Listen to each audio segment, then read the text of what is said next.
Paham inilah. Ibu Fatimah berapa hari ibu tidak puasa? Ujar Ibu Fatimah, saya tidak puasa sebulan. Berarti nanti di luar Ramadan ibu bayar sebulan. Plus ditambah 1 harinya ibu bayar 1 mud. 1 mud itu setara dengan beras 0, atau 6,7 on. Ya, dibulatkanlah jadi 7 on. Berarti 1 bulan sekitar 21 kilo. Jelas itu berjamaah, 21 kilo. Jika dia full tidak puasa sebulanan. Jadi berarti dia wajib puasa plus bayar fidyah. Jadi dari sini kita bisa simpulkan, ada orang yang tidak berpuasa dan wajib membayar utang puasanya saja. Ada juga orang tidak puasa, wajib membayar utang puasa plus fidyah. Ya tadi seperti Ibu Fatimah. Ada juga orang tidak puasa, dia tidak wajib berpuasa membayar utang, cukup bayar fidyah. Siapa dia? Yaitu orang tua yang sudah tidak memiliki kemampuan untuk berpuasa. Seperti nenek-nenek kita yang tidak mampu lagi puasa, sudah pikun. Ya sudah, orang begini tidak mungkin lagi disuruh puasa. Maka cukup keluarkan 1 mud sehari, lebih kurang sekitar 7 on per hari. Kali 30 berarti 21 kilo. Nah jadi ada orang bayar utang puasa aja, ada yang bayar fidyah saja, ada yang bayar puasa plus fidyah. Ada juga orang tidak puasa, tidak perlu bayar utang, tidak perlu bayar fidyah. Ya orang gila. Orang gila kada berpuasa. Makanya kada perlu membayar, kada perlu fidyah. Nah itu. Baik, nah itu sekilas saja muqaddimah sebelum kita lanjutkan pembahasan. Imam kita kayak apa? Di rumah kan rumah sakit. Kayak apa sih, Den? Hah? Lecet aja. Bergugur tadilah. Kita doakan imam kita. Tadi Sidin mengantari kami lampu ketika mati lampu.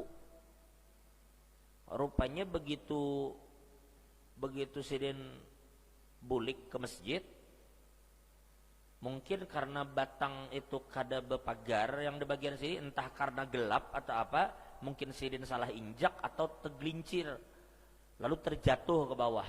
Doakan mudahan Sidin diberikan kesehatan, keafiatan, panjang umur oleh Allah SWT. Makanya malam ini kada dibaca maulid karena Sidin terjatuh tadi habis salat Isya, jelang salat Isya tadi.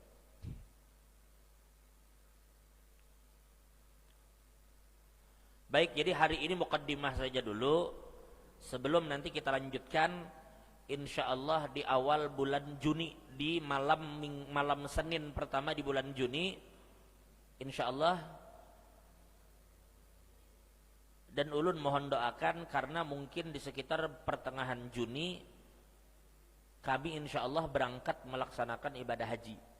Jadi insyaallah mungkin pertemuan kita selanjutnya di awal Juni, lalu disambung mungkin di pertengahan bulan Juli dengan izin Allah Subhanahu wa taala. Baik.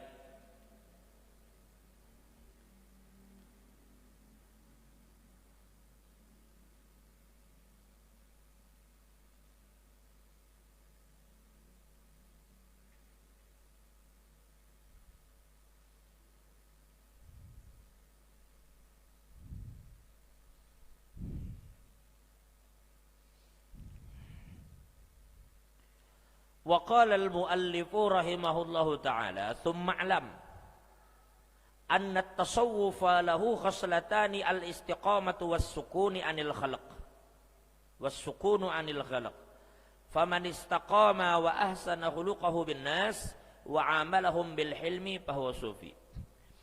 Kita para jamaah mungkin sering mendengar istilah tasawuf kan? Sering kita mendengar istilah tasawuf. Tetapi kemudian ada sebagian kita yang kebingungan. Apa sih itu tasawuf? Adakah tasawuf dalam ajaran Islam? Siapa yang memulai mengajarkan tasawuf dan begitu seterusnya. Jadi begini para jamaah, tasawuf itu ujar ulama diambil dari makna sofa. Ada sebagian mengambil dari makna as-suf. Makna sofa adalah sesuatu yang bersih. Makanya dikatakan sofa qalbuhu, orang itu bersih hatinya.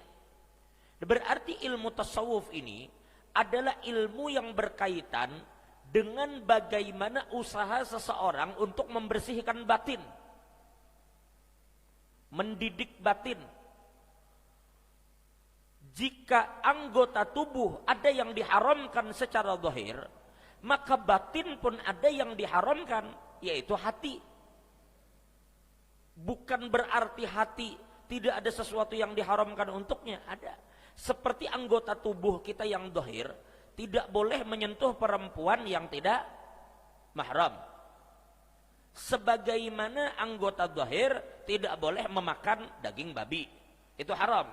Begitu juga hati. Hati tidak boleh dengki. Hati tidak boleh merasa lebih baik dari orang. Hati tidak boleh dendam.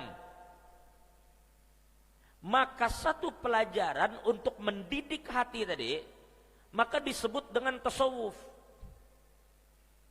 Makanya tasawuf ini memiliki nama lain, yaitu at-tazkiyah, ay tazkiyatun nafsi, pensucian jiwa. Kan ada raga, ada jiwa, pembersihan batin.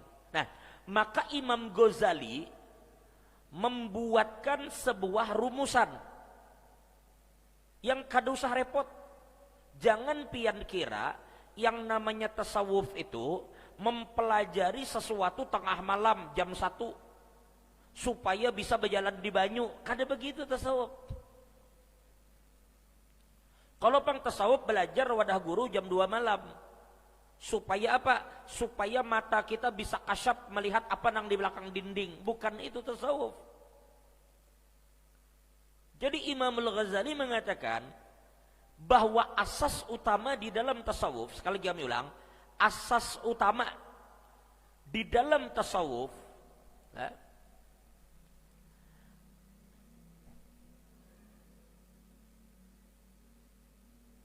adalah al-istiqamatu was-sukunu anil khalaq. Pondasi utama tasawuf adalah berusaha istiqomah di dalam setiap amal yang kita lakukan. Jadi tidak ada orang mengaku sufi apalagi mengaku wali bila dia meninggalkan amalan-amalan syariat. Karena keistiqomahan itu adalah ciri seorang wali, ciri seorang sufi.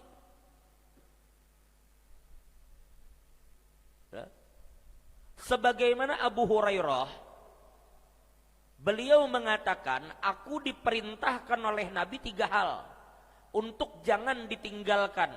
Berarti kan itu disuruh istiqomah. Meskipun itu tidak wajib, tapi Nabi mewanti-wanti jangan ditinggal Abu Hurairah.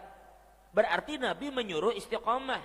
Salah satunya adalah melaksanakan sholat witir sebelum tidur.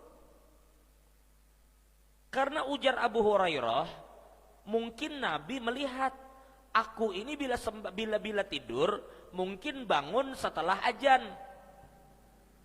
Namanya witir itu afdolnya, jam 3:30 subuh, jam 4 subuh, 4:30 subuh. Di akhir malam itu afdol jika yakin bangun. Tapi kalau pian biasanya bangun setelah azan, apalagi misalnya ulun bangun jar habis azan sekitar 4 jam. 4 jam habis azan itu berarti jam 8 ngarnya bangun. Ulun jadinya bila bangun itu orang sudah membaca apa misalnya hendak qomat atau azan, artinya tidak sempat sholat witir, maka bagi orang seperti kita yang ada kemungkinan di waktu subuh terakhir itu tadi kita masih tertidur, bangunnya waktu sudah masuk waktu, maka disuruh kita mengerjakan witirnya sebelum tidur aja. Kerjakan 3 rakaat sebelum tidur. Boleh, tidak ada masalah.